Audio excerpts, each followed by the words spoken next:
ಪಿನಾಕ ಟೀಸರ್ನ ಬಿಟ್ಟಿದ್ದ ಕಾರಣನೇ ಅದು. ಅಂದರೆ ಒಂದೇನೋ ಕಂಪ್ಲೀಟ್ಲಿ ಡಿಫ್ರೆಂಟ್ ಮಾಡ್ತಿದ್ದೀವಿ ಅಂತ ಹೇಳೋದಕ್ಕೆ, ಅಂದರೆ ಮಂತ್ರವಾದಿನೇ ಮಾಡ್ತಿದ್ದೀನಿ ಅಂತಲ್ಲ. ಸೊ ಏನೋ ಇಷ್ಟು ದಿನ ಏನಿತ್ತೋ ಅದಕ್ಕಿಂತ ಕಂಪ್ಲೀಟ್ ಡಿಫ್ರೆಂಟ್ ಮಾಡ್ತಿದ್ದೀನಿ ಅಂತ ಹೇಳೋಕ್ಕೆ ನಾವು ಪಿನಾಕ ಟೀಸರ್ ಮಾಡಿದ್ವಿ. ಆ್ಯಂಡ್ ಅದು ಎಸೆನ್ಸ್ ಅಷ್ಟೇ. ಏನು ನೀವು ಅದರಲ್ಲಿ ನೋಡ್ತೀರಾ ಬ್ಲ್ಯಾಕ್ ಮ್ಯಾಜಿಕ್ಕು ಆ್ಯಂಡ್ ಕಾಲ ಮೇಲೆ ಕಾಲು ಹಾಕೊಂಡು ಕೂತಿರ್ತಾನೆ, ಆ ಥರದ ಒಂದು ಕಥೆ ಅಷ್ಟೇ. ನಿಮಗೆ ಕಂಪ್ಲೀಟ್ ಎಟೈರು ನನ್ನ ಲುಕ್ಕು ಆ ಥರ ಇರೋದಿಲ್ಲ. ಓಕೆ ಸರ್, ಈಗ ಪಿನಾಕದಲ್ಲಿ ಹಿರಿಯ ಕಲಾವಿದರಿಗೂ ಒಂದಿಷ್ಟು ಅವಕಾಶಗಳು ಸಿಗ್ತಾ ಇದೆ. ಸೊ ಅವರು ಕೂಡ ಅದನ್ನು ಸ್ಟೇಜ್ ಮೇಲೆ ಹೇಳಿದರು. ಸೊ ಈ ಒಂದು ನಿರ್ಧಾರ ನಿಮ್ಮದೇ ಅಂತೆ? ಇಲ್ಲ, ನನ್ನ ನಿರ್ಧಾರ ಅನ್ನೋದಕ್ಕಿಂತ ಕಥೆ ಅವರನ್ನು ಕೇಳುತ್ತೆ. ಆ್ಯಂಡ್ ಈ ಥರ ಐತಿಹಾಸಿಕ ಭಕ್ತಿ ಪ್ರಧಾನ ಭಕ್ತಿ ರಸ ಆ್ಯಂಡ್ ವೀರರಸ ಇವೆಲ್ಲ ಅವರ ಸಿನಿಮಾಗಳು ನೋಡ್ಕೊಂಡು ನಾವು ಕಲ್ತಿರ್ತೀವಿ. ಒಂದು ಮಯೂರ, ಒಂದು ಬಬ್ರುವಾಹನ, ಒಂದು ಕವಿರತ್ನ ಕಾಳಿದಾಸ. ಸೊ ನೀವು ತಗೊಂಡ್ರೆ ಆ ಪಾತ್ರ ಯಾರು ಮಾಡ್ತಾರೆ ಹೇಳಿ?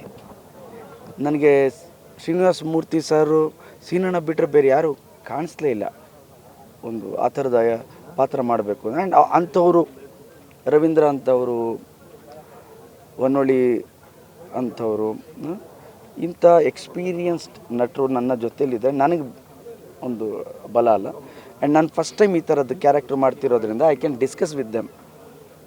ಮೂರ್ತಿ ಸರ್, ಅಣ್ಣ ಇದೇನೇ ಇದು ಹೀಗ, ರವೀಂದ್ರ ಸರ್ ಇದು ಹೀಗ ಅಂತ ಅವ್ರ ಜೊತೆ ಡಿಸ್ಕಸ್ ಮಾಡ್ಕೊಂಡು ಮಾಡ್ಬೋದು. ಎಸ್ಪೆಷಲಿ ಶ್ರೀನಿವಾಸ ಮೂರ್ತಿ ಸರ್ ಜೊತೆ ನಾನು ತುಂಬ ಡಿಸ್ಕಸ್ ಮಾಡಿಕೊಂಡು ಮಾತಾಡಿದ್ದೇನೆ. ಸರ್, ಒಂದು ಕಾಲದಲ್ಲಿ ಸ್ಟಾರ್ ನಟರು ಈ ಥರದ ಕಥೆಗಳನ್ನ ತಗೋತಾ ಇದ್ರು. ಅದಾದಮೇಲೆ ಈಗ ಇತ್ತೀಚೆಗೆ ತೀರಾ ಕಮ್ಮಿ ಈ ಥರದ ಒಂದು ಕಥೆಗಳಿದೆ. ಅದು ಸ್ಟಾರ್ ನಟನಾಗಿ ಇಂಥ ಕತೆ ಒಪ್ಕೊಳ್ಳೋಗಿರುತ್ತಲ್ಲ ಸರ್ ಒಳಗಡೆ ಒಂದು. ಇಲ್ಲಿ ನನಗೆ ಯಾವಾಗಲೂ ಅನ್ಸೋದು, ಇದು ಬೇರೆಯವರು ಮಾತಲ್ಲ, ನನ್ನ ಪರ್ಸ್ನಲ್ ಒಪಿನಿಯನ್.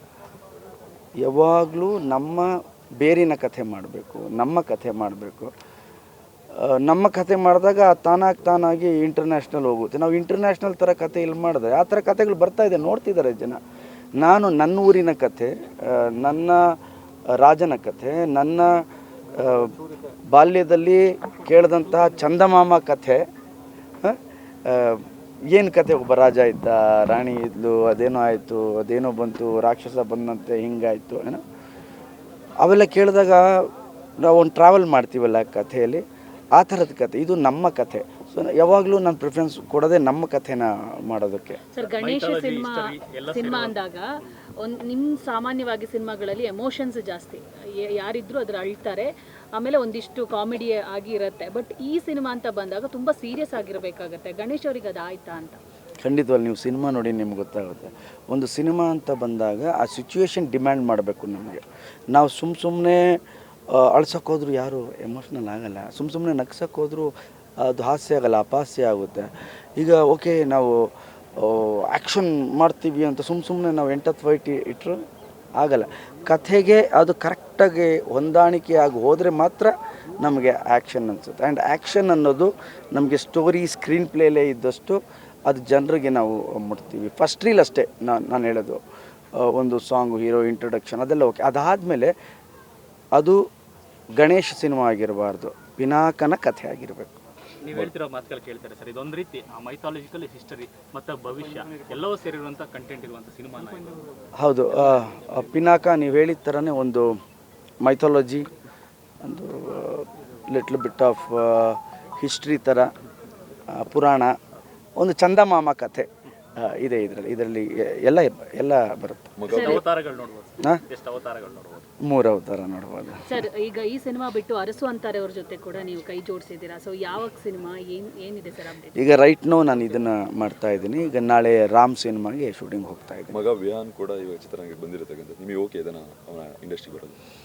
ಖುಷಿ ಇದೆ, ಬರಲಿ, ಮಗಳು ಬರಬೇಕು ಅನ್ಸಿದ್ರು ಬರಲಿ, ಬಟ್ ಸರ್ಟನ್ ಏಜ್ ತನಕ. ಅದಾದಮೇಲೆ ಫಸ್ಟ್ ಪ್ರಿಫರೆನ್ಸ್ ಬಂದು ಎಜುಕೇಷನ್ ಆದಮೇಲೆ ಅವ್ರಿಗೇನು ಬೇಕೋ ಅದು ಆಗ್ಬೋದು. ಬಿಕಾಸ್ ನಾವು ಯಾವುದನ್ನು ತಂದೆ ತಾಯಿಯಾಗಿ ನಾನು ಹೇಳ್ಬೋದು, ಇದು ಸರಿ ಇದು ತಪ್ಪು ಅಂತ. ಇದನ್ನೇ ಮಾಡುವಂಥ ಹೇಳಿದ್ರೆ ಅವ್ರು ಕೇಳಲ್ಲ. ಸೊ ಹಾಗಾಗಿ ಈಗೇನು ಸಿನಿಮಾಗೆ ನಾನು ಈ ಕಥೆ ಕೇಳಿದಾಗ ಧನು ಅವ್ರು ಹೇಳಿದಾಗ ಈ ಕಥೆ ಮಾಡಿದೆ. ಆಮೇಲೆ ಡಿ ಡಿಕ್ಕಿ ನಮ್ಮ ಲವ್ಲಿ ಸ್ಟಾರ್ ಪ್ರೇಮ್ ಜೊತೆ ಮಾಡ್ತಿರೋ, ರಂಜಿನಿ ಡೈರೆಕ್ಟ್ ಮಾಡ್ತಿರೋ ಸಿನಿಮಾ, ಅದ್ರಲ್ಲಿ ವಿಹಾನೇ ಬೇಕು ಅಂತ ನಾನು ಫಸ್ಟ್ ಮಾಡ್ಸೋದಾ ಬೇಡವಾ ಅಂತಿದ್ದೆ. ಆಮೇಲೆ ಅವ್ನು ಕೇಳಿದ್ ಮಾಡ್ತೀಯ ನೀನು ಅಂತ.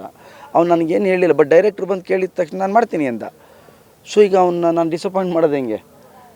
ಸೊ ಅವ್ನು ಮಾಡಿಬಿಟ್ಟಾದ್ಮೇಲೆ ಈ ವಿಲ್ ಗೆಟ್ ಟು ನೋ ಈಗ ಅವನು ಇನ್ನೂ 3ನೇ ಕ್ಲಾಸ್, ಈಗ 3rd standard.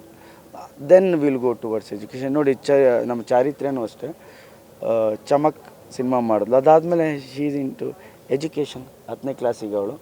So first preference education, ಅದಾದಮೇಲೆ ನೋಡಿ ಅವ್ರವ್ರ ಟ್ಯಾಲೆಂಟು ಅವರವರ ಒಂದು ಇದ್ರ ಮೇಲೆ ಹೋಗುತ್ತೆ. ಸರ್, ಈಗ ಸಿಂಪಲ್ ಸುನಿ ಅವ್ರ ಜೊತೆ 4 ವರ್ಷಗಳ ಹಿಂದೆನೇ ಒಂದು ಸಿನಿಮಾ ಅನೌನ್ಸ್ ಮಾಡಿದ್ರಿ, ಅದು ಎಲ್ಲಿ ಬಂದು ನಿಲ್ತು ಸರ್ ಹಂಗೆ?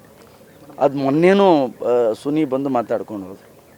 ಸೊ ಅದು ಸದ್ಯದಲ್ಲೇ ಶುರುವಾಗುತ್ತಾ ಹೇಗೆ? I don't very early. 4 ವರ್ಷ ಆದರೂ ಇಟ್ಸ್ ವೆರಿ ಅರ್ಲಿ.